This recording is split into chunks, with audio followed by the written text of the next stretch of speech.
নমস্কাৰ ছাত্ৰ ছাত্ৰীসকল বহুত দিন হ'ল ভিডিঅ' এডিব পৰা নাই মোৰ কিছুমান পাৰ্সোনাল কাম থকাৰ বাবে তো আজিৰ পৰা আকৌ নতুনকৈ এই চেনেলটি ভিডিঅ' এডিবলৈ আৰম্ভ কৰিম যিসকলে মোৰ চেনেলটো সাবস্ক্ৰাইব কৰি থৈছে তেওঁলোকক মোৰ ইউটিউব চেনেলটোলৈ পুনৰ স্বাগতম জনাইছো আজি আমি আলোচনা কৰিম মোৰ মাতৃমুখ দৰ্শন ক্লাছ 12 মোৰ মাতৃমুখ দৰ্শন চেপ্টাৰটি কিছুমান 10টা শৰ্ট কুৱেশ্যনৰ বিষয়ে প্ৰথম কুৱেশ্যনটো হৈছে যে মোৰ মাতৃমুখ দৰ্শন শীৰ্ষক পাঠটো ক'ৰ পৰা সংগ্ৰহ কৰা হৈছে তোমালোকে কোনোবা যদি জানা তেন মোক কমেন্টত লিখি জনাবা ইয়াৰ উত্তৰটো হৈছে মোৰ মাতৃমুখ দৰ্শন শীৰ্ষক পাঠটো ডক্টৰ নগেন শইকীয়া সম্পাদিত বেজবৰুৱা ৰচনাৱলীৰ প্ৰথম খণ্ডৰ পৰা সংগ্ৰহ কৰা হৈছে দ্বিতীয় কুৱেশ্যনটো হৈছে বেজবৰুৱাই মোৰ মাতৃমুখ দৰ্শনৰ বাবে ক'ৰ পৰা ক'লৈ যাত্ৰা কৰিছিল উত্তৰ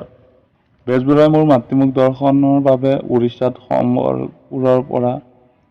অসমলৈ যাত্ৰা কৰিছিল তৃতীয় প্ৰশ্নটো হৈছে সম্বলপুৰ ভাৰতৰ কোনখন ৰাজ্যত অৱস্থিত যিসকলে ইয়াৰ উত্তৰটো জানা তেওঁলোকে ইয়েছ বুলি তলত কমেন্ট কৰিবা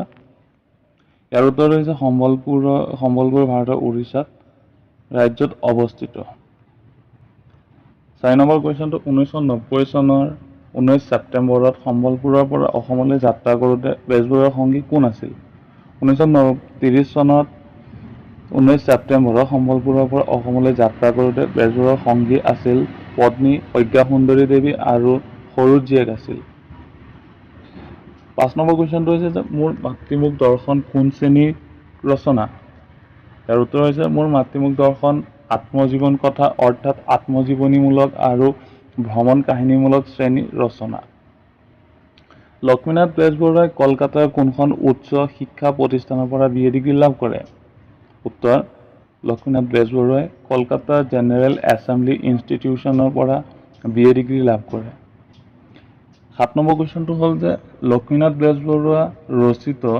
4খন ধেমেলীয়া নাটকৰ নাম লিখা উত্তৰ লক্ষ্মীনাথ বেজবৰুৱা ৰচিত ধেমালি নাটকসমূহৰ নাম হৈছে লেটিকাই নুমল পাচনি আৰু চিকৰপতি নিকৰপতি 8 নম্বৰ কুৱেশ্যনটো হৈছে যে লক্ষ্মীনাথ বেজবৰুৱাৰ কবিতা পুথিখনৰ নাম লিখা লক্ষ্মীনাথ বেজবৰুৱাৰ কবিতা পুথিখনৰ নাম পদমকলি মোৰ মাতৃমুখ দৰ্শনত উল্লেখিত বৃন্দাবন চন্দ্ৰ কোন মোৰ মাতৃমুখ দৰ্শনত উল্লেখিত বৃন্দাবন চন্দ্ৰ হ'ল ভগৱান শ্ৰীকৃষ্ণ লক্ষ্মীনাথ বেজবৰুৱাই কেতিয়াৰ পৰা সম্বলপুৰত বসবাস কৰিবলৈ লৈছিল তেওঁ তাত কি কাম কৰিছিল উত্তৰ লক্ষ্মীনাথ বেজবৰুৱাই 1917 চনৰ ছেপ্টেম্বৰ মাহৰ পৰা সম্বলপুৰত বসবাস কৰিবলৈ লৈছিল তেওঁ তাত ৱাৰ্ড কোম্পানী ফাৰ্মৰ মেনেজাৰ পদত কাম কৰিছিল গতিকে ছাত্ৰ ছাত্ৰীসকল আজি আমি মোৰ মাতৃমুখ দৰ্শন পাঠটিৰ 10টা শৰ্ট কুৱেশ্যনৰ বিষয়ে আলোচনা কৰিছো তোমালোকে এইখিনি লিখি ল'বা আৰু যদি মোৰ ভিডিঅ'টো চাই ভাল পাইছা তেনেহ'লে ভিডিঅ'টো তোমালোকৰ বন্ধু বান্ধৱীসকললৈ শ্বেয়াৰ কৰি দিবা যাতে তেওঁলোকেও চাব পাৰে আৰু এনে ধৰণৰ ভিডিঅ' পাই থাকিবৰ বাবে মোৰ ইউটিউব চেনেলটি প্লিজ সাবস্ক্ৰাইব কৰি ল'বা থেংক ইউ